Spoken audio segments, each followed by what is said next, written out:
얼굴 쳐다보시면서 인사하십시다. 이렇게 인사하겠습니다. 배고프십니까? 이렇게 한 번 더 인사하십시다. 성령님을 사모합시다.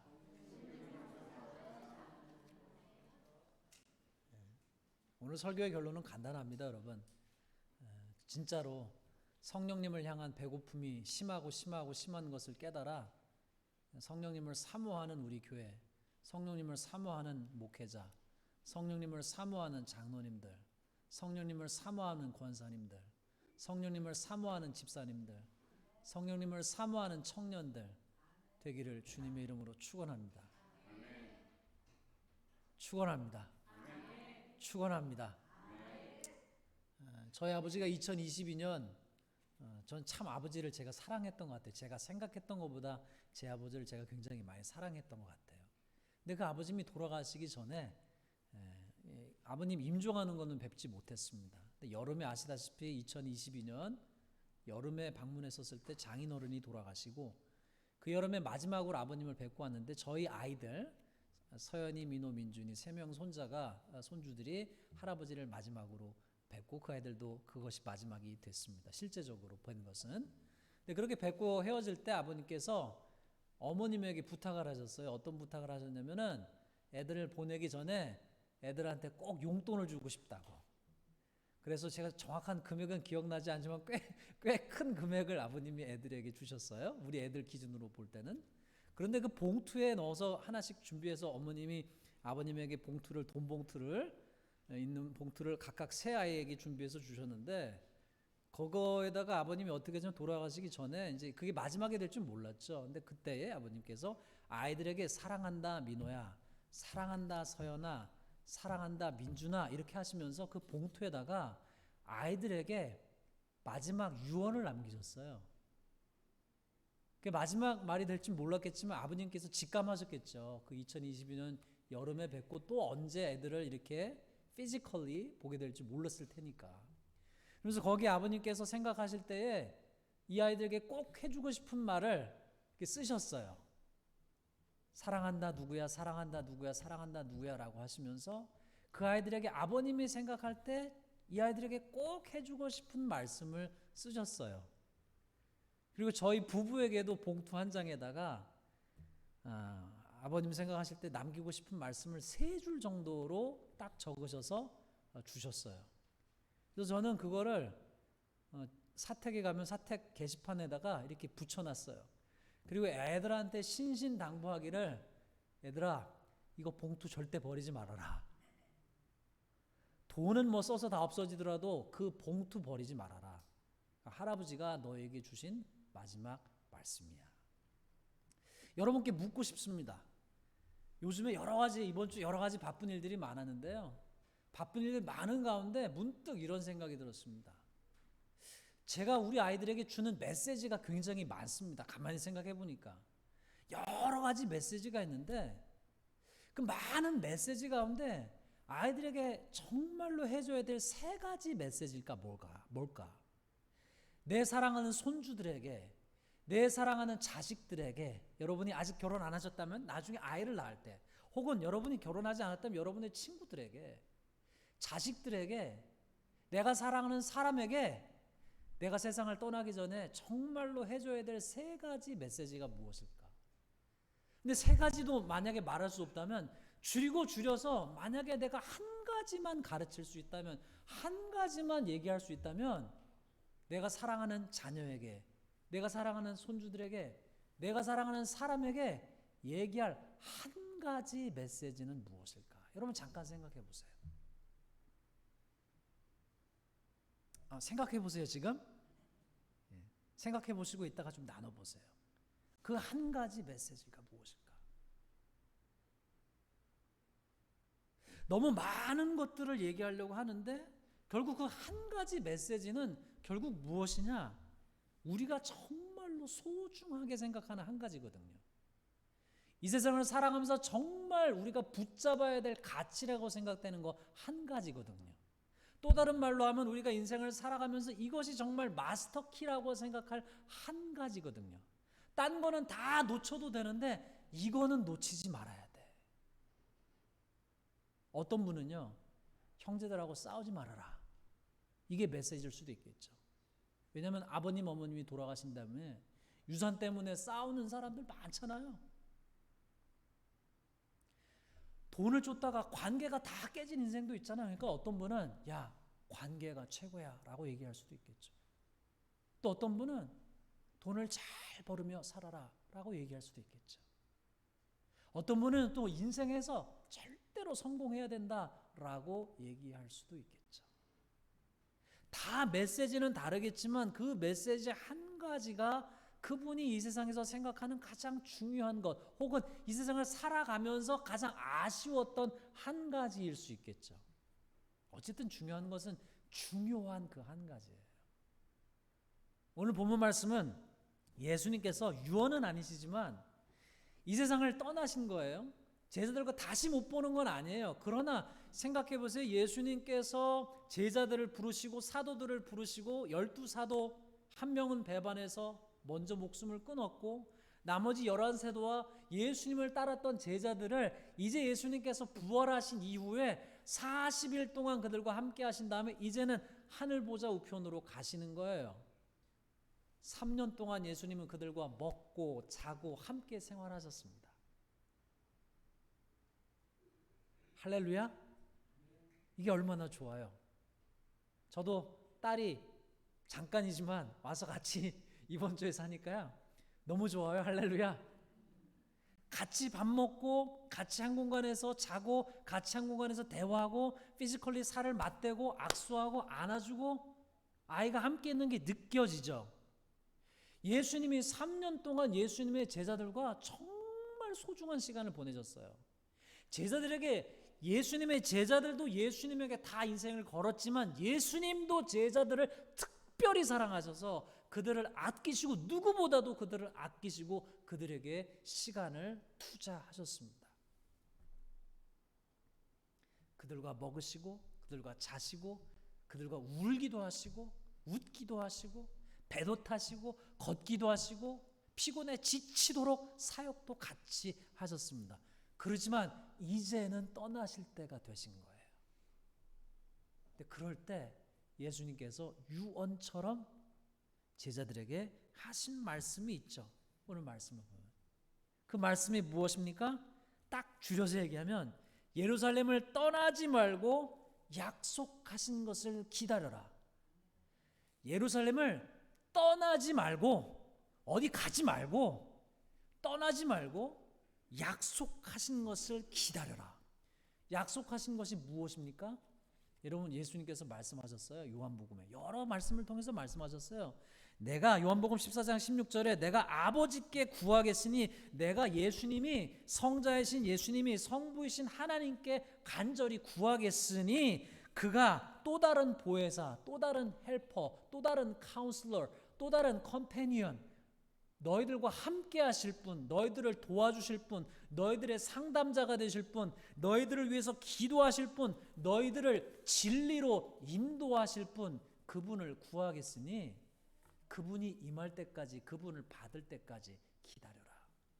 예수님이 보실 때는요, 제자들을 두고 떠나시면서 예수님이 보실 때 이 세상에서 예수님이 약속하신 삶을 사는 신자가 신자답게, 제자가 제자답게, 목사가 목사답게, 성도가 성도답게 예수님이 약속하신 능력의 삶, 생명의 삶, fruitful life, 그것을 사는 비결 마스터키가 예수님은 성령님이심을 아셨기 때문에 그 성령님을 기다려라, 받으라 라고 말씀하신 거예요. 여러분 굉장히 중요합니다. 여러분 굉장히 중요합니다. 예수님께서 성령님에 대해서 말씀하실 때 성령님은 우리를 위해서 기도하실 뿐만 아니라 성령님은 죄에 대해서, 의에 대해서, 심판에 대해서 알게 하시고 특별히 진리로 우리를 인도하세요. 여러분 성령 충만 우리가 받아야만 합니다. 성령님의 인도하심을 받아야 돼요. 제일 불쌍한 사람이 무엇입니까? 성경을 밤낮으로 연구하는데 생명이신 예수님은 만나지 못하고 신학적 지식만 쌓고 성경적 지식만 쌓는 사람들이에요. 여러분 잘 모르시는 분들이 많겠지만 신학을 평생 연구하고 미국에 그런 사람들 많습니다. 역사적 예수라고 하는 학문을 연구하면서 예수님이 어떤 분이신가 역사적으로 연구하자 그래서 PhD에다가 막 수십 권의 책을 썼어요. 사람들은요 뛰어난 학자라고 생각합니다. 그런데 그들이요 성경이 증언하는 예수님을요 거부하고요 본인들이 생각할 때 학문적으로 연구해서 자기들이 만들어낸 예수가 역사적 예수라고 얘기해요. 그리고 생명의 주님은 떠나버렸어요. 한국에도 그런 분이 있습니다. 그런 책들의 영향을 받아가지고요 신학적인 책을 신앙서적을 읽고 읽다가 하나님을 더 알게 되는 것이 아니라 하나님을 떠나게 되는 사람들이 있어요. 여러분 여기서 중요한 기준이 있습니다. 여러분이 어떤 책을 읽으시든 간에 그것이 신앙서적이든 신학서적이든 무슨 책이든 간에 무슨 강의든 간에 듣고 보고 보았는데 여러분의 기도가 뜨거워진다면 여러분이 더 기도하게 된다면 더 예배하게 된다면 괜찮아요. 그런데 그 책을 읽고 그 말씀을 듣고 무언가를 경험했는데 여러분의 예배가 식어지고 기도가 식어지고 예수님을 닮아가는 모습이 점점점 없어지고 그럼요 끊어야 돼요. 멈춰야 돼요. 스탑해야 돼요. 여러분 성령님이 우리 안에 계실 때 우리에게 일어나는 현상이 무엇입니까? 하나님의 은혜를 더 갈구하게 돼요. 아까 제가 여러분께 물었잖아요. 여러분 배고프시냐고 물었습니다. 여러분 배고프신 거는요 오늘 아침 안 드시고 오셨어도 점심 우리 교회에서 점심 주니까 점심 되면요 여러분 배고프면 싹 사라질 거예요. 왜요? 배고프신 다음에 식사하시면. 그런데요 영적인 배고픔은요 달라요. 토조 목사님 이런 분들도 말씀하셨는데 영적인 배고픔은요 특이하게도 육적인 배고픔은 배고프고 목마르면요 마시고 먹으면 채워집니다. 그런데 영적인 배고픔은요 마시고 채워지면요 더 배고파요. 하나님으로 채워지면요 하나님을 더 알고 싶어져요. 평생에 듣던 말씀 또 들려주시오. 또 들려주시오. 복음을 알게 되면 알게 될수록 하나님을 알게 되면 알게 될수록 더 하나님을 알고 싶어져요. 더 예수님을 알고 싶어져요. 더 성령님을 알고 싶어져요. 더 영적 목마름이 생깁니다. 그런 이들에게 하나님께서 더 은혜를 부어주시기를 원하십니다. 나를 사랑하는 자들이 나의 사랑을 잊고 나를 간절히 찾는 자가 나를 만날 것이다. 예수님께서 제자들을 보시고 뭐라고 하셨어요? 너희가 여기 예루살렘을 떠나지 말고 약속하신 것을 기다려라. 약속하신 것을 기다려라. 무슨 말씀이에요? 받을 때까지 약속하신 것을 받을 때까지 성령님을 받을 때까지 성령 세례를 받을 때까지 떠나지 말래요. 여러분 왜 성령 세례를 받아야 됩니까? 왜 성령에 충만해야 됩니까? 성령님이 없이는요 우리의 신앙생활은요 그냥 다른 종교인들과 똑같아요. 우리의 열심으로 예수님을 닮아가려고 해요. 우리의 열심으로 봉사하려고 해요. 우리의 열심으로 성령의 9가지 열매를 맺으려고 해요. 우리의 열심으로 목회를 하려고 해요. 우리의 열심으로 헌금하려고 해요. 안 돼요. 지쳐요. 쓰러져요. 내 힘으로 봉사하려고 해봐요. 사람이 다 한계 상황에 나가게 됩니다. 나중에 지쳐요. 쓰러져요. 힘들어요. 예수님을 닮아가려고 해요. 안 돼요. 성령님이 계실 때 우리가 성령의 충만을 받아야 죄를 이기고 성령의 충만을 받아야 성령께서 우리 안에서 역사하셔서 성령의 9가지 열매가 맺혀지고 성령의 충만을 받아야 복음을 온전히 담대하게 증거하게 되고 성령의 충만을 받아야 관심사가 변화돼요. 여러분 제가 묻겠습니다. 여러분 가난한 사람들 좋으세요? 솔직히? 여러분 포로된 사람, 감옥에 있는 사람 좋으세요? 여러분 눈먼 사람 좋으세요? 눌린 사람 좋으세요? 좋아하세요? 아니에요. 우리의 본성은요 부자인 사람 좋아해요. 우리의 본성은요 인기 많은 사람 좋아해요. 그렇잖아요. 사람들이 인기 많은 사람이랑 와 하면요 그 사람 좋아해요. 교회에서도 인기 많은 사람 좋아하잖아요. 우리가 그렇잖아요. 가진 사람을 좋아하고요 감옥에 간 사람이 뭐가 좋아요? 범죄자이고 그런데요.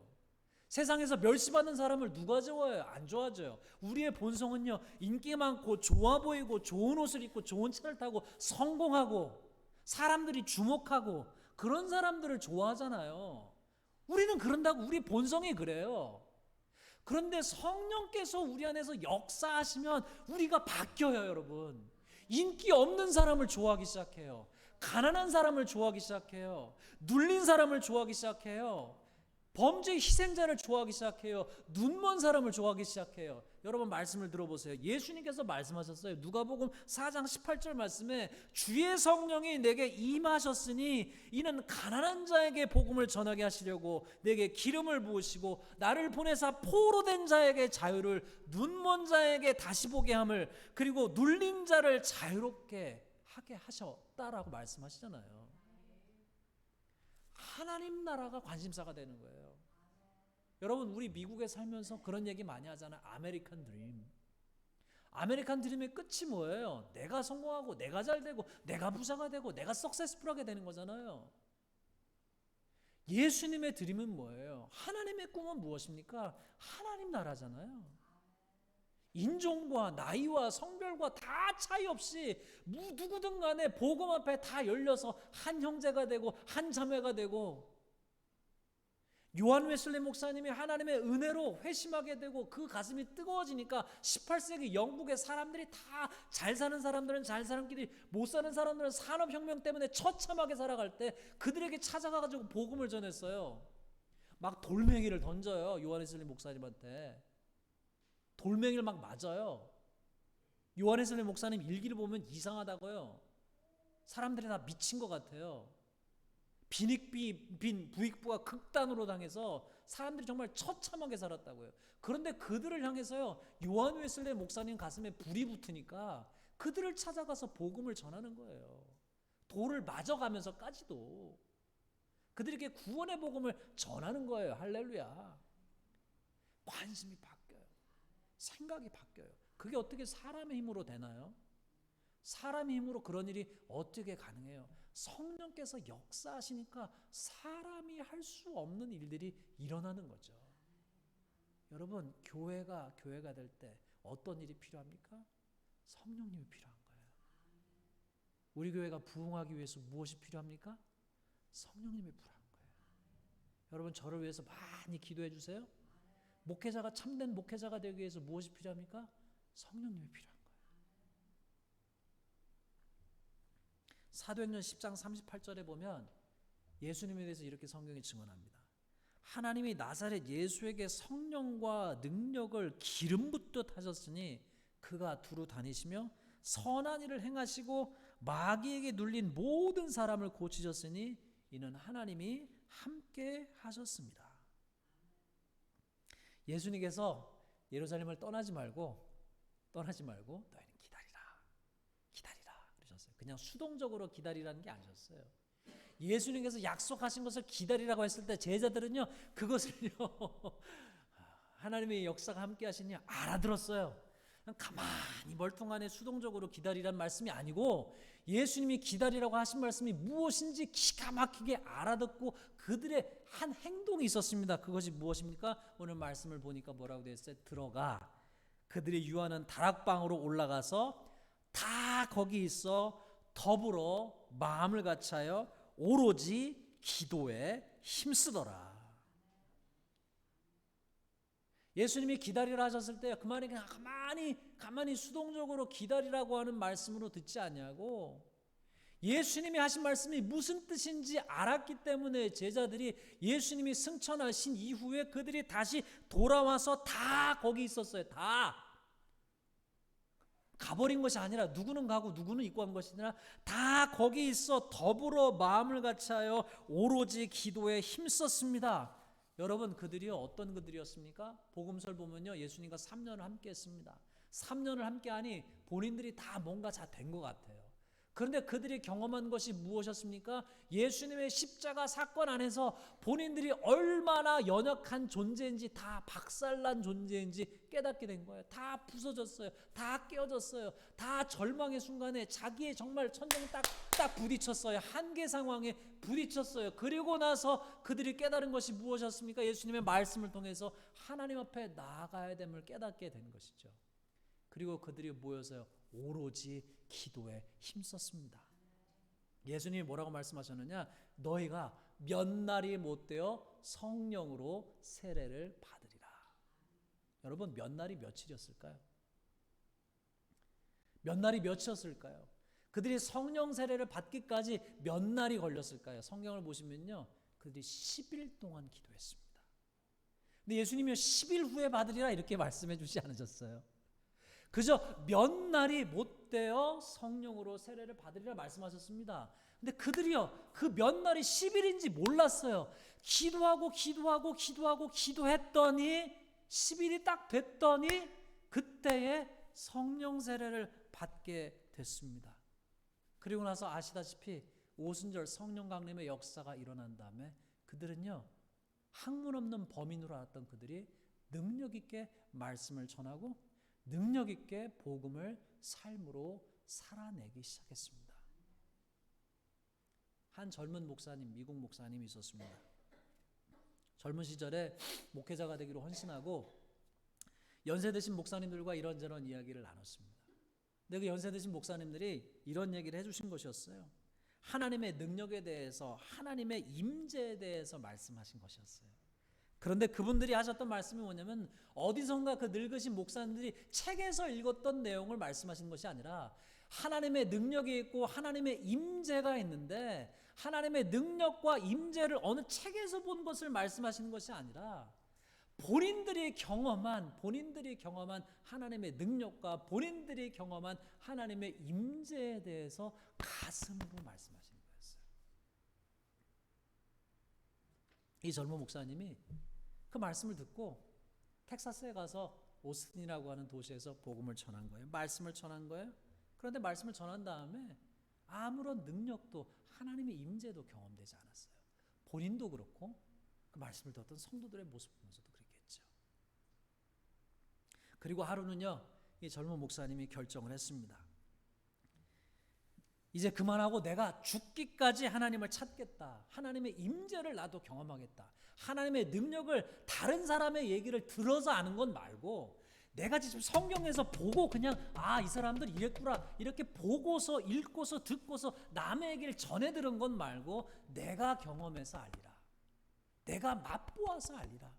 라고 하는 마음의 소원이 생긴 거예요. 그리고 할 수 없어서 어떻게 했느냐? 자기가 사는 아파트에 가서고요, 벽장을 밀고 들어가서 벽장으로 가서 하나님을 알게 되기 전까지는 이 벽장을 결코 떠나지 않겠다. 벽장에서 기도하는 거예요. 근데 그 벽장에서 하나님을 찾다가 15분 후에 벽장 안에서 잠이 들어버렸어요.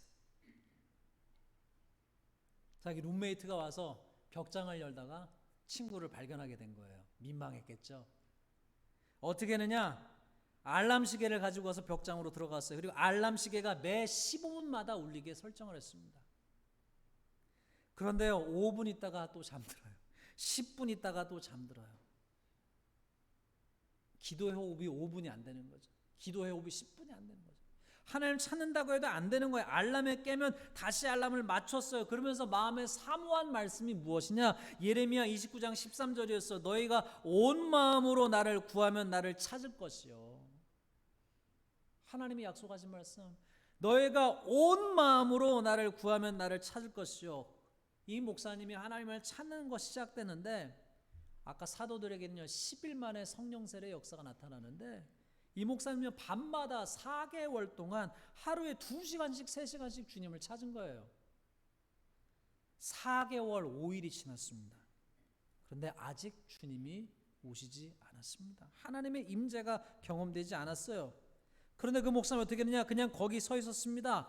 그러면서 하나님 앞에 그냥 이렇게 하소연했어요. 주님, 오늘도 여기에 3시간 있었는데 오지 않으셨네요. 그냥 매일매일 밤마다 그냥 그렇게 있었습니다. 그런데 하루는 어느 날 교회에서 대학 학생들이 봄방학을 맞이해서 성경 공부 스키 캠프를 콜로라도에 간다고 얘기를 했다는 거예요. 그런데 그 얘기를 들었지만 거기 가고 싶은 마음보다 이 목사님 마음에는 하나님께서 주신 감동으로 주님이 텍사스 서부의 척박한 산간지방으로 가기를 원하신다고 느꼈다는 거예요. 그리고 그 스키 캠프를 가는 대신에 그 홀로 척박한 산간지방으로 텍사스의 서부에 그곳으로 가서 3일 동안 산에 올라가서 언덕 꼭대기에 걸어 올라가서 야인처럼 미친 사람처럼 어떻게 하느냐, 하늘에다 돌멩이를 던지면서요 악을 쓴 거예요. 주님, 제가 이제 주님을 알아야 됩니다. 저한테 와주셔야만 합니다. 더 이상 이렇게 살 수는 없습니다. 성경책을 읽으며 부흥에 대한 이야기를 읽기만 하면서 당신을 아는 누군가가 얘기해주는 또 다른 누군가가 얘기하는 얘기를 그냥 들어서만 알고 이렇게 간접적으로 이렇게 알고 살 수는 없습니다. 하나님 앞에 막 땡깡을 부르며 소리를 지르며 그렇게 기도한 거예요. 그런데 슬프게도 아무 일도 일어나지 않았습니다. 집으로 돌아와서 몇 주가 또 흘렀습니다. 그러다 어느 날 하나님이 이분을 찾아오셨습니다.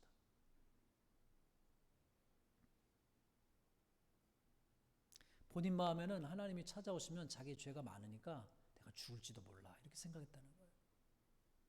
그렇지만 하나님의 임재를 경험하는 그 순간 그의 죄보다 훨씬 크신 하나님의 능력과 하나님의 사랑과 하나님의 은혜를 경험하게 됐다는 거예요. 이 목사님이 미국 교회 성도들에게 도전하는 거예요. 이렇게 얘기하세요. 오늘날 정말 안타까운 것은 많은 분들이 하나님의 임재는 알고 있지만 기도 생활은 그저 잠깐 기도하는 것이 전부입니다. 그리고 하나님이 오시지 않으면 일어나서 나가버립니다. 하나님이 오실 때까지 기다리지 않습니다. 그저 몸짓뿐인 기도입니다.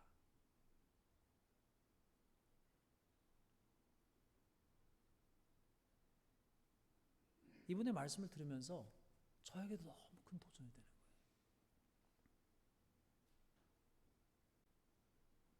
여러분 아까 들으신 말씀 우리가 잘 아시는 예레미야 말씀이 어떻습니까? 온 마음으로 나를 찾으면 만나리라. 너희가 몇 날이 못되어 성령으로 세례를 받으리라 주님 말씀하셨는데 이 목사님에게는요 4개월이 넘는 시간이 걸린 거죠. 하나님 보실 때 여호와를 찾고 찾는, 다윗이 얘기한 것처럼 내가 주님을 찾기에 사슴처럼 목마른 사슴이 시냇물을 찾기에 갈급한 것처럼 주님을 향한 갈급함으로 갈망함이 극에 달했을 때 주님이 찾아오신 거죠. 사랑하는 성도 여러분, 우리에게 돌아오시는데 남 얘기 그만하고요. 저와 여러분 얘기를 한번 해보십시다. 여러분 사람을 생각하지 마시고 옆에 사람도 생각하지 마시고 여러분이 스스로 여러분 손을 여러분 마음에 가슴에 손을 대시고 한번 생각해 보세요. 제가 묻겠습니다. 여러분 성령 세례 받으셨습니까? 대답하지 마세요. 혼자 생각하세요. 받으신 분도 계시고 아직 못 받으신 분도 계실 수 있어요. 더 중요한 질문은 여러분 성령 충만하십니까 지금?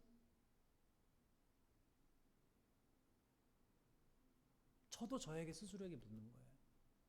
여러분도 여러분 스스로 영혼에 물어보세요. 내가 성령 충만합니까? 또 다른 질문 하십시다.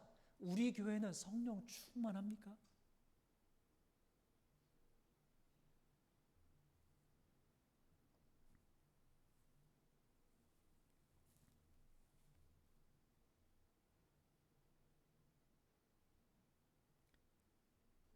예수님이 뭐라고 하셨는지 다시 한번 들어보세요. 너희가 예루살렘을 떠나지 말고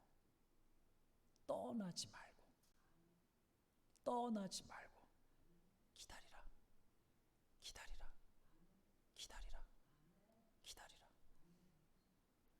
여러분 우리는 교회의 부흥을 위해서, 내 인생의 부흥을 위해서, 내 인생을 이 땅에 살면서 하나님이 약속하신 충만한 생명으로 살기를 정말 원하지만 그렇게 사라지지 않는 우리의 삶의 문제가 무엇일까? 많은 답을 찾습니다. 그러나 예수님이 그 제자들에게 떠나시면서 하셨던 말씀, 마스터 키가 무엇이냐? 성령을 받아라. 성령을 찾으라. 성령님을 만나라. 말씀하시는 거죠.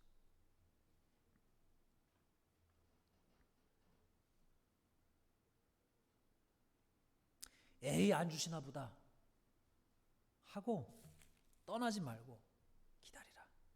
머무르라. 약속하셨으니 주실 것이라고 믿고 주실 때까지 기다리라. 여러분, 우리 교회도, 여러분 한 분 한 분의 삶도, 저의 목회도, 여러분의 직분자로서의 사명도 한 명 한 명, 청년이든 어린이든 청소년이든 노인이든 성령님이 임하실 때 놀라운 일이 일어날 줄로 믿습니다. 사랑하는 성도 여러분, 기억하십시다. 떠나지 말고 기다리라. 떠나지 말고 기다리라고 하는 말씀을 제자들이 어떻게 알아들었어요? 가만히 앉아서 기다리지 아니하고 다 같이 모여 오로지 기도에 힘쓰니라. 같이 기도하겠습니다.